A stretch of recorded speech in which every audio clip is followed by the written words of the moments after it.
with Trump going like all like wild with tariffs, does that fuck up our relationship with our neighbors up in South and everywhere else? It causes a lot of issues for sure. You got to keep in mind that the tariffs are not being used for what we think they're being used for, or unless maybe it's common knowledge what they're actually being used for. What are they being used for? The tariffs are not there so that we can start making 200% more dollars from trade with China or 75% more dollars from trade with the EU. That's not what they're there for. They're a negotiating tool. They are an artificial pressure to get countries to cave to our other policies in exchange for us reducing tariffs, right? There's no friction between us. So I'm just going to put friction between us. And then I'm going to tell you, if you agree with me that, tennis is for gay people, then I'm going to end this friction between us. That hurt. That'd be a tough agreement because he loves tennis. Ooh. I'm gay. But that's all the tariffs are. The tariffs were walls that were put up so that we could have a debate where otherwise there was no debate.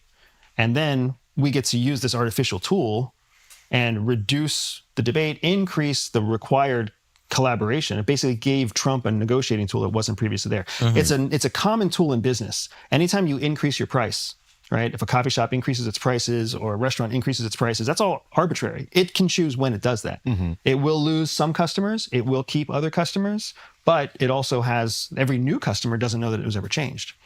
And as a result of that, we are in fact making 100% more money from our trade with Europe. Because previously the tariff was 7%, now it's 15%. Mm-hmm. So we got Europe to cave on our demands internationally, mm-hmm. and they're still paying us more money. So this is a good thing Trump did. And I'm not happy with a lot of the things he's done, but you got to give him credit. That seems like a good thing. Right. I mean, Trump does deserve quite a lot of credit for the things that he does right, and he does a number of things right.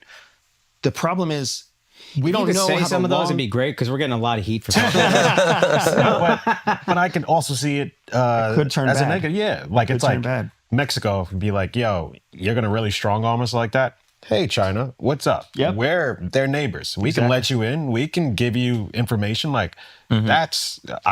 puts that as at harm, and I don't think that's worth it to make a little bit more money. So then, and now you have to start really seeing the problem with our process of leadership, because any president that comes into the power in the United States is only thinking 4 years. Yeah. You can make a change, make a wave, and have it benefit the economy in 4 years. And then it's the next guy's problem. So by the time Mexico creates a backdoor agreement with China and starts to have that conversation where, hey, we'll let you in, and if you'll just help us trade, that doesn't happen for maybe 8 or 12 years. So then by the time 3 presidents have passed, it's that president's problem to deal with the mistake that this president made. For short-term gain. When you have a Xi Jinping, he's been in power, I think, 16 years now. Mm-hmm. Yeah. When you have a Netanyahu's only been out of power, I think, 6 years in the last 12 or 16. Yeah. Right? Yeah. I wonder if the nature of geopolitics is just sped up too much. Like, I wonder if 4 years... Pace of business? Yeah, like 4 years in the late 1700s is a long time. Yeah. Because things go so slow. Yeah. Whereas 4 years now, it's like, oh, it's nothing. Yeah. It's a blink. And so maybe you get 8 years, but even then you got to try for it. I always thought the idea that you can just keep running for re-election, you're just going to win re-election, not actually fix anything. You should just get one term, 6, 8 years, 8 years, whatever it is, and then you're done, and that's what it is. That's close to what our forefathers wanted. Our forefathers wanted so that there were no professional politicians. You had to be successful in business, and then people would see your success in business, and they would say, I want you to lead us. Mm-hmm. And then you would become a public servant, give up your salary in your business, get paid some meager wage to serve the people, to bring all of your skill set and knowledge from the business marketplace into the economy of the country, build it up for 8 years, and then you would return back. So if you really want to make America great again, get the fuck out of office, all of you. That is the message for Congress, without a doubt. Congress, Senate, all that, yeah. Because if we could fix Congress, the president would have no place to hide. But right now we have an entrenched Congress of a bunch of old fucks or backstabbing fucks who just want to be Congress people for as long as possible. Yeah. So they give all their responsibility to the executive, so that when something goes wrong, they can be like, oh, it's the president's fault. But now the president ends up having all the powers of the executive office and the legislature. That's not how we were built to work. So you seem a little down on America, and I don't blame you. But I love my country. no, I'm not even saying that. Are you still thinking about moving? Oh yeah. Yeah. We have a plan. We'll be out in spring of 2027. So I can't ask you where it's going because you're going to change your appearance and all this stuff. And I'm not going to change it that radically. Well, I'll change it radically, but I'm not going to like get a nose job or anything. Oh, but we won't be able to identify. If I saw you walking, would I be like, "There's Andy," or would I not know? Probably not. are you changing your ethnicity? I'm going to self-identify as Caucasian. Dude, you're doing full whiteface? That'd be sick, dude. Doug, I'm looking at you right now. If you buzz this down, you look like you could be in what's that Liam Neeson movie, Taken? He could be one of the bad guys in Taken. Oh, you buzz go this down. Albanian or something? You look Albanian or Eastern European or something. Yeah. That's for sure. It's been Mark is nice. so happy you're cutting his hair. Cutting your hair because It is my hair. Look, I know he wants the best hair in the industry, and you got it right now. Yeah. So he's so happy. Mark's got better hair than He's me. going to ask you for it. Yeah. Send it Oh, my you want a way. lock? I'll send you a You're lock. going to donate it. I might just get it. Yours is way better because I can tell even from here it's clean. This you can see the oil and grease Bro, coming he's out. And this is ethnic, bro. For disgusting. a full-blooded white. Mine is solid, okay? This You guy's got great hair fucking... for a white. That's true. He's Right? donating his hair for cancer victims. What are you doing with your hair? I'm not going to donate my hair to cancer victims. That would be dumb. Why? Because it's a hard look to pull off, first off, okay? What? Like, it's my hair. Like, it's not... Like, it's hard. I'm barely pulling it off. You know what I mean? So, I think the last thing a kid with cancer wants is to So have you're my... saying a little girl with cancer would rather be bald than have your Yeah, hair? 100%. They give her my hair and they'd be like, ew, this smells. I'm okay. You know what I mean? They'd be like, I'll stick with the cancer. They might okay? actually- So before you donate your hair, they have a very rigorous process for how you have to wash it. So you would be giving them clean hair. Okay, all right. And then after you give them your clean hair, they will do whatever they need to do to turn it into a wig. What if it's dreaded? It doesn't become like this. If my hair is dreaded, can they take it then? That's a good question. There's got to be somebody somewhere who takes. You give it to a kid, just like, yo, big up. Everything I heard. That'd be crazy, dude.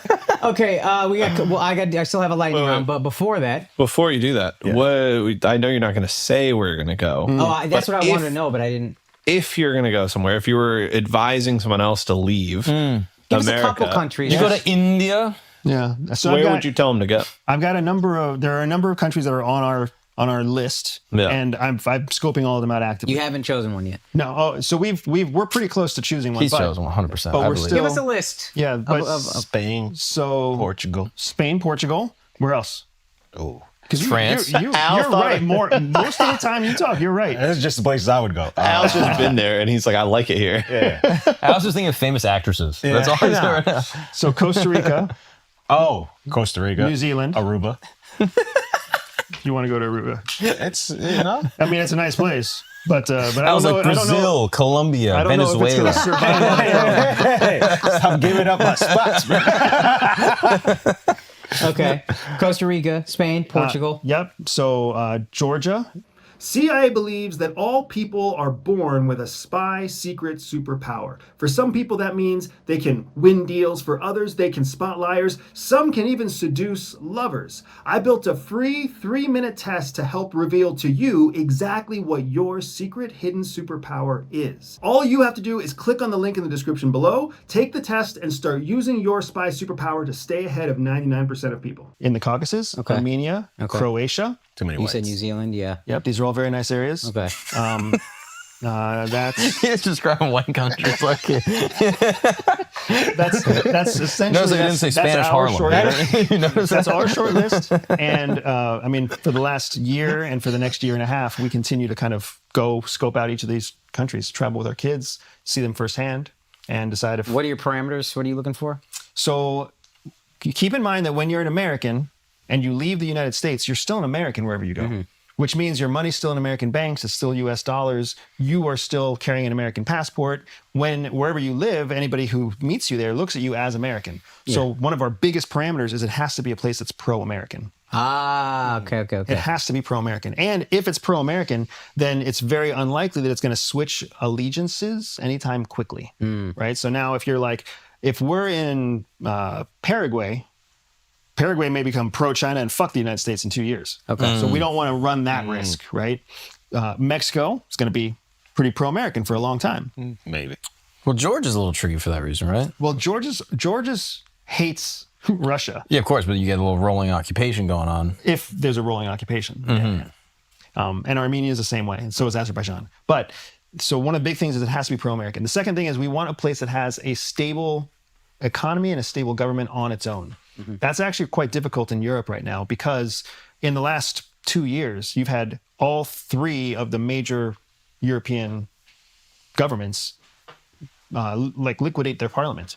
Right? France dissolved its parliament, had a whole revote. Germany dissolved its parliament, had a whole revote. Like this is Star Wars style shit, where the prime minister voted no confidence, and then boom, everybody was gone, and everybody had to get reelected. Wow. What we should do here. Yeah.